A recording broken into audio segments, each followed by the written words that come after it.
ನಡಿ, ಈಗ ಶುರು ಮಾಡೋಣ. ಕೇಸರಿಯಿಂದ ಮನೋಲ್ಲಾಸ ಮನಸ್ಸು ಮತ್ತೇರಿ ಕುಣಿದಾಡಿದೆ ನೋಡು, ಮನಸ್ಸು ಮತ್ತೇರಿ ಕುಣಿದಾಡಿದೆ ನೋಡು. ಕ್ಷಣ ಕ್ಷಣವೂ ಆಚರಿಸಿ ಕೇಸರಿ ಹಬ್ಬ. ವಿಮಲ್, ಬಾಯಲ್ಲಿ ಹೇಳಿ ಕೇಸರಿ. ಪ್ರಜ್ವಲ್ ರೇವಣ್ಣ ಪ್ರಕರಣಕ್ಕೆ ಸಂಬಂಧಿಸಿದಂತೆ ಸಾಕಷ್ಟು ಬೆಳವಣಿಗೆಗಳು ಆಗ್ತಾ ಇದ್ದು, ಇಂದು ಮತ್ತೆ ಪ್ರಜ್ವಲ್ ರೇವಣ್ಣರನ್ನ ಕೋರ್ಟ್ ಮುಂದೆ ಹಾಜರುಪಡಿಸುವುದಕ್ಕೆ ಎಲ್ಲಾ ರೀತಿಯಾದಂತಹ ಸಿದ್ಧತೆಗಳನ್ನ ಎಸ್ಐಟಿ ಮಾಡಿಕೊಂಡಿದೆ. ಇವತ್ತು ಮಾಜಿ ಸಂಸದರು ಜೈಲು ಪಾಲೋಗುವುದು ಬಹುತೇಕ ಖಚಿತ ಅಂತ ಹೇಳಲಾಗ್ತಾ ಇದೆ.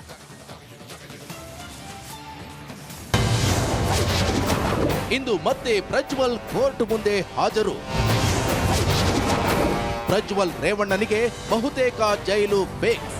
ಮಹಿಳೆಯರ ಮೇಲೆ ಲೈಂಗಿಕ ದೌರ್ಜನ್ಯ ಎಸಗಿದ ಆರೋಪ ಪ್ರಕರಣದಲ್ಲಿ ಹಾಸನ ಮಾಜಿ ಸಂಸದ ಪ್ರಜ್ವಲ್ ರೇವಣ್ಣನ ಇಂದು ಕೋರ್ಟ್ ಮುಂದೆ ಹಾಜರುಪಡಿಸುವುದಕ್ಕೆ ಎಸ್ಐಟಿ ಎಲ್ಲ ಸಿದ್ಧತೆಗಳನ್ನ ಮಾಡಿಕೊಂಡಿದೆ. ಮಾಜಿ ಸಂಸದ ಪ್ರಜ್ವಲ್ ಜೈಲು ಪಾಲಾಗೋದು ಬಹುತೇಕ ಖಚಿತ ಎನ್ನಲಾಗುತ್ತಿದೆ. ಬೆಂಗಳೂರಿನ 42ನೇ ಎಸಿಎಂಎಂ ನ್ಯಾಯಾಲಯ ಜೂನ್ 10ರವರೆಗೆ ಪ್ರಜ್ವಲ್ನನ್ನ ಪೊಲೀಸ್ ವಶಕ್ಕೆ ನೀಡಿ ಆದೇಶ ಹೊರಡಿಸಿತ್ತು. ಆದರೆ ವಿಚಾರಣೆ ವೇಳೆ ಆರೋಪಿ ಪ್ರಜ್ವಲ್ ಅವರು ಮೊಬೈಲ್ ಬಗ್ಗೆ ಮಾಹಿತಿ ನೀಡಿಲ್ಲ, ಹೀಗಾಗಿ ತನಿಖೆಗೆ ಕಾಲಾವಕಾಶ ಸಾಕಾಗಿಲ್ಲ ಅಂತ ಎಸ್ಐಟಿ ಪರ ವಕೀಲರು ತಿಳಿಸಿದ್ರು. ಇನ್ನು ಯಾವುದೇ ಪ್ರಶ್ನೆಗೆ ಸರಿಯಾದ ಉತ್ತರ ನೀಡ್ತಿಲ್ಲ, ಏನ್ ತಪ್ಪು ಮಾಡಿಲ್ಲ ಅಂತ ಪದೇ ಪದೇ ಹೇಳುತ್ತಾರೆ.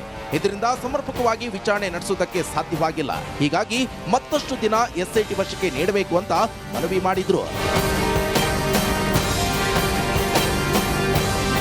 ಇನ್ನು ಮೊಬೈಲ್ ನಾಶಪಡಿಸಿರುವ ಸಂಬಂಧ ತನಿಖೆ ನಡೆಸಬೇಕಾಗಿದೆ. ಮೊಬೈಲ್ ಮತ್ತೆ ಎಲೆಕ್ಟ್ರಾನಿಕ್ ಸಾಕ್ಷ್ಯಗಳನ್ನ ಪಡೆದುಕೊಳ್ಳಬೇಕಾಗಿದೆ. ಹಾಗೆ ವಿದೇಶದಲ್ಲಿದ್ದಾಗ ಹಣ ಸಂದಾಯದ ಬಗ್ಗೆ ತನಿಖೆ ನಡೆಸಬೇಕಾಗಿದೆ ಅಂತ ತಿಳಿಸಿದ್ರು.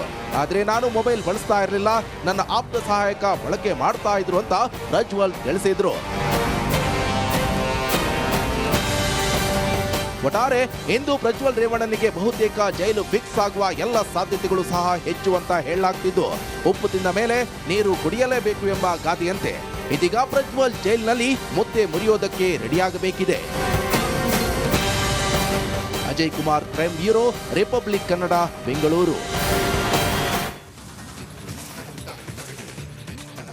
ಇದು ವಿಧಾನಸಭಾ ಸ್ಪೀಕರ್ ಯುಟಿ ಖಾದರ್ ಪ್ರತಿನಿಧಿಸುವ ಕ್ಷೇತ್ರದ ಬಡ ಮಹಿಳೆಯ ಕಣ್ಣೀರ ಕತೆ. 2 ವರ್ಷದ ಹಿಂದೆ ಆ ಬಡ ಮಹಿಳೆಯ ಮನೆಯನ್ನು ಸಮುದ್ರ ಆಪೋಷಣೆ ಪಡೆದಿತ್ತು, ಬದುಕಿಗೆ ಬರೆ ಇಟ್ಟಿತ್ತು. ಆದರೆ ಹೊಸ ಮನೆ ಕಟ್ಟಿ ಕೊಡುವಂತಹ ಅಧಿಕಾರಿಗಳ ಭರವಸೆ ಇನ್ನೂ ಕೂಡ ಭರವಸೆಯಾಗೇ ಉಳಿದಿದೆ. ಇನ್ನು ಬುಡಮೇಲಾದಂತಹ ಮಹಿಳೆಯ ಬದುಕು ಮತ್ತೆ ಸರಿದಾರಿಗೆ ಬರ್ತಾ ಇಲ್ಲ. ಆ ಕುರಿತ ಒಂದು ರಿಪೋರ್ಟ್ ಇಲ್ಲಿದೆ.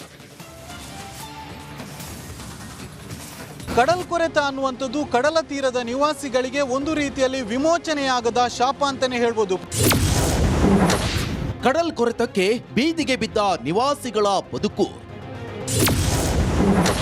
ರಕ್ಕಸ ಅಲೆಗಳ ಅಬ್ಬರಕ್ಕೆ ಮಹಿಳೆ ಬದುಕು ವಿಲವಿಲ.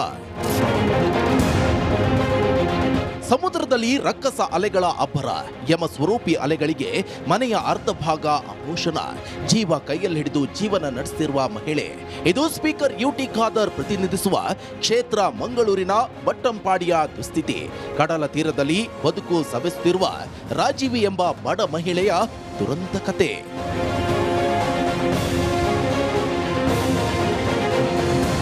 24 ವರ್ಷಗಳ ಹಿಂದೆ ಪುಡಿಕಾಸು ಜೋಡಿಸಿ ರಾಜೀವಿ ಎಂಬ ಮಹಿಳೆಯ ಪತಿ 2 ಸೆಂಟ್ಸ್ ಭೂಮಿಯಲ್ಲಿ ಈ ಸೂರನ್ನ ಕಟ್ಟಿದ್ರು. ಕೆಲ ವರ್ಷಗಳ ಹಿಂದೆ ರಾಜೀವಿ ಪತಿ ಸಾವನ್ನಪ್ಪಿದ್ರು. 2 ವರ್ಷಗಳ ಹಿಂದೆ ಕಡಲ್ ಕೊರೆತಕ್ಕೆ ಮನೆ ಕೊಚ್ಚಿಕೊಂಡು ಹೋಯಿತು. ಕಟ್ಟಿಕೊಡ್ತೇವೆ, ಮನೆ ಮಾಡ್ತೇವೆ ಅಂತೇಳಿ ಹೀಗೆ ಹೇಳಿ ಅಲ್ಲೇವರೆಗೆ ಅಲ್ಲೇ ನಿಂತು 2 ವರ್ಷದಿಂದ ಅಲ್ಲೇ ನಿಂತು ವ್ಯವಸಾಯ ಏನು ಬೇಡ ಅಂತ ಹೋಗೋದಿಲ್ಲ ಅಂತ ನಾನು ಮಾಡಿದ್ದೇನೆ. ಏನು ಬೇಡ, ಒಂದು ಕಟ್ಟಿ ಕೊಡುವುದಾದರೆ ಕೊಡಲಿ, ಇಲ್ಲದ್ರೆ ಬೇಡ. ಬೀಡಿ ಕಟ್ಟಿ ಹೊಟ್ಟೆ ಹೊರೆಯುವ ರಾಜೀವಿ ಅವರಿಗೆ ಬಾಡಿಗೆ ಮನೆಯೇ ದೊಡ್ಡ ಆರ್ಥಿಕ ಹೊರೆಯಾಗಿದೆ. ವಸತಿ ಕಲ್ಪಿಸುವಂತೆ ಸರ್ಕಾರಿ ಕಚೇರಿಗಳಿಗೆ ಅಲೆದಾಡ್ತಾನೆ ಇದ್ದಾರೆ. ಒಂದು ಬಾರಿ 95,000 ಪರಿಹಾರ ಸಿಕ್ಕಿದ್ದು ಬಿಟ್ರೆ ಅಧಿಕಾರಿಗಳ ಭರವಸೆ ಈಡೇರಲಿಲ್ಲ. ಯಾರು ಈಗ ನಾವು ಹೋಗ್ತೇವೆ ಅಂತ ನಮಗೆ ಅಲ್ಲಿ ರಿಕ್ವೆಸ್ಟ್ ಮಾಡಿ ಬರೆದು ಕೊಡ್ತೇವೆ, ಅವ್ರಿಗೆ ಎಲ್ಲಿಯಾದೊಂದು ಕಡೆ ನಾವು ಜಾಗವನ್ನು ಕೊಡೋಂಥ ವ್ಯವಸ್ಥೆ ಖಂಡಿತವಾಗಿ ನಾವು ಮಾಡ್ತೇವೆ. ರಾಜೀವ್ ಅಕ್ಕವ್ರ ಬಗ್ಗೆ ನನಗೆ ಭಾಳ ಚೆನ್ನಾಗಿ ನನಗೆ ಪರಿಚಯ ಇದೆ.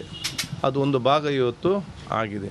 ಆದರೆ ಅಲ್ಲಿಯ ಈ ನಮ್ಮ ಇದನ್ನು ಶಾಶ್ವತವಾಗಿ ತಡೆ ಆಗುವುದಾದರೆ ಅಲ್ಲಿ ಮತ್ತು ನಿಲ್ಲುವಂಥ ಅವಕಾಶ ಕೂಡ ಇತ್ತು.